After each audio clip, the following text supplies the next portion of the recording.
Operation Kagar పేరుతో సాగుతున్న మారణహోమం ఇంకా చల్లారలేదు.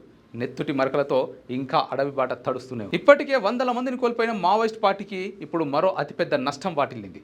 ఛత్తీస్గఢ్లోని నారాయణపూర్ ప్రాంతంలో జరిగిన భారీ ఎన్కౌంటర్లో మావోయిస్ట్ పార్టీ కేంద్ర కమిటీ ప్రధాన కార్యదర్శి నంబాల కేశవరావును కోల్పోయింది. Ganganna alias Prakash, alias Krishna, alias Vijay, alias Keshav, alias Basavaraj, alias BR, alias Darapu Narasimha Reddy, alias Narasimha Maoist party సారథ్య బాధ్యతలు చేపట్టిన నంబాల కేశవరావుకు ఉన్న పేర్లు అంటే అర్థం చేసుకోవచ్చు ఆయన ఎంత ప్రభావశీలి అని.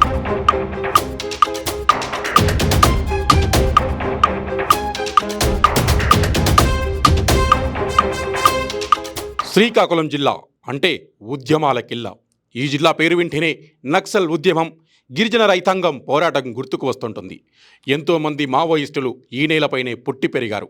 శ్రీకాకుళం గిరిజన రైతాంగ పోరాటాన్ని ఆయన అతి దగ్గర నుంచి చూశారు.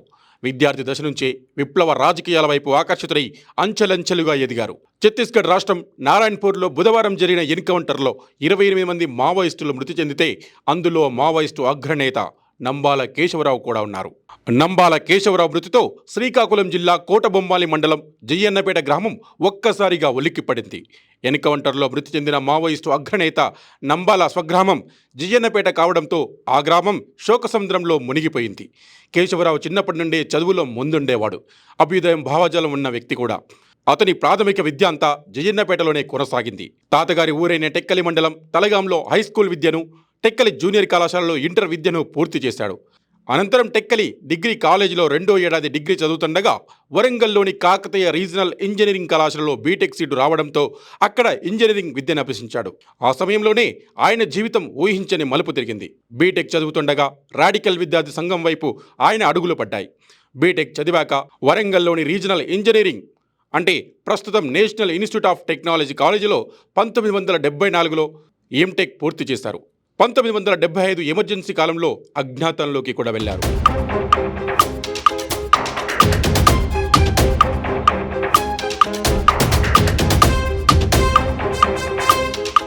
కేశవరావు 1955లో జన్మించారు.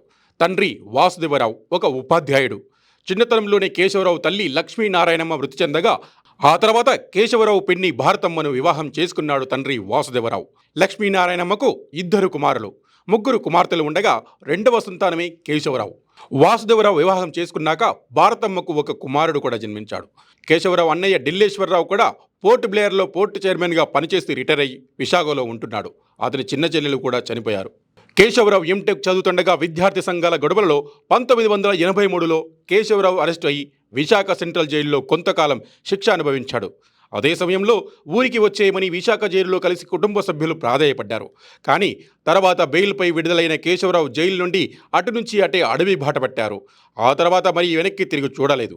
దశాబ్దాలుగా సాయుధ పోరాటమే ఊపిరిగా అజ్ఞాత జీవితం గడిపారు. 1983 నుంచి గ్రామానికి, కుటుంబానికి దూరంగా పూర్తిగా అజ్ఞాతంలోకి వెళ్ళిపోయారు. తన తండ్రి వాసుదేవరావు చనిపోయినప్పుడు కూడా గ్రామానికి రాలేదని కుటుంబ సభ్యులే అంటున్నారు. కేశవరావుది మిలిటరీ వ్యూహ రచనలో అందవేసిన చెయ్యి. అత్యాధునిక పేలుడు పదార్థాల వినియోగంలో, పేలులకు సంబంధించిన అధునాతన ప్రక్రియల ఆచరణలోనూ కేశవరావు నిపుణుడు. గిరిల్లా పోరాట వ్యూహకర్తగా, ఆయుధ శిక్షణలోనూ ఆయన ఒక సిద్ధహస్తుడు.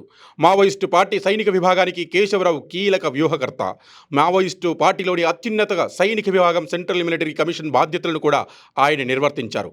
అంతేకాదు zonal committee, special area committee లాంటి పార్టీలోని మిలిటరీ సబ్ కమిటీల బాధ్యత కూడా కేశవరావుదేనని పోలీసులు అంచనా వేశారు. మావోయిస్టు ప్రాబల్య రాష్ట్రాలైన ఆంధ్రప్రదేశ్, ఒడిశా, ఛత్తీస్గఢ్లపై ఆయనకు సంపూర్ణమైన అవగాహన కూడా ఉంది.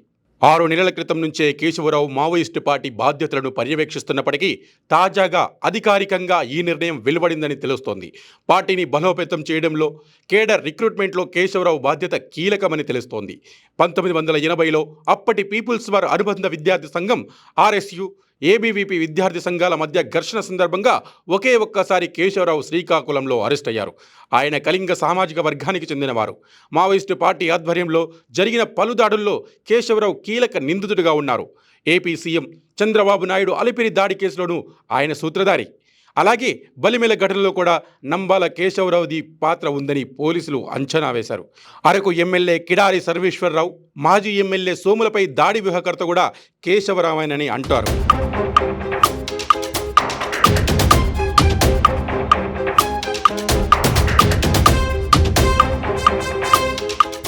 కేశవరావుపై కేంద్రంతో పాటు మిగతా రాష్ట్రాల్లో కలిపి దాదాపు 10 కోట్ల వరకు రివార్డు ప్రకటించిన విషయం తెలిసిందే. శ్రీకాకుళం జిల్లాలోని జియ్యన్నపేట గ్రామంలో పుట్టి మావోయిస్టు అగ్రనేత, కేంద్ర రాష్ట్ర ప్రభుత్వాల మోస్ట్ వాంటెడ్ పర్సన్ స్థాయికి ఎదిగిన కేశవరావు ఆచూకీ కోసం జియ్యన్నపేట గ్రామం పైన నిత్యం పోలీసుల కన్ను ఉండేది. కేశవరావు 40 ఏళ్ల నుండి గ్రామానికి వచ్చిన దాఖలాలు కూడా లేవు. కానీ ఎప్పటికప్పుడు పోలీస్ నిఘా వర్గాలు మాత్రం గ్రామానికి వచ్చి అతని కోసం వాకప్ చేసి వెళ్లిపోయేవారు. గ్రామంలోని ఇతర యువకులను మొబిలైజ్ చేసి ఉద్యమం వైపుకు తీసుకువెళ్తారా అన్న అనుమానంతో అమ్మిరెడ్డి శ్రీకాకుళం జిల్లా ఎస్పీగా ఉన్న సమయంలోని గ్రామంలో లైబ్రరీని ఏర్పాటు చేశారు. కొన్నేళ్ల పాటు పోలీస్ శాఖ నిధులతో ఈ లైబ్రరీ గ్రామంలో కొనసాగింది. ఆ తర్వాత గ్రామంపై అతని ప్రభావం పెద్దగా లేదని భావించిన పోలీసులు లైబ్రరీ నిర్వహణ గ్రామ పంచాయతీకి అప్పజెప్పి తప్పుకున్నారు. మొత్తానికి నమ్మిన తుపాకీ తూటాకి నేల కొరిగాడు కేశవరావు. కేశవరావు మృతితో జియ్యన్నపేట గ్రామంలో విషాద ఛాయలు అలుముకొన్నాయి. కేశవరావు గ్రామంలోని నేటి తరం వారికి పెద్దగా తెలియపోయినప్పటికీ గ్రామంలోని బంధువులు, అప్పటి తరంకు చెందిన గ్రామస్తులు ఆయన్ను గుర్తు చేసుకుని బాధపడుతున్నారు.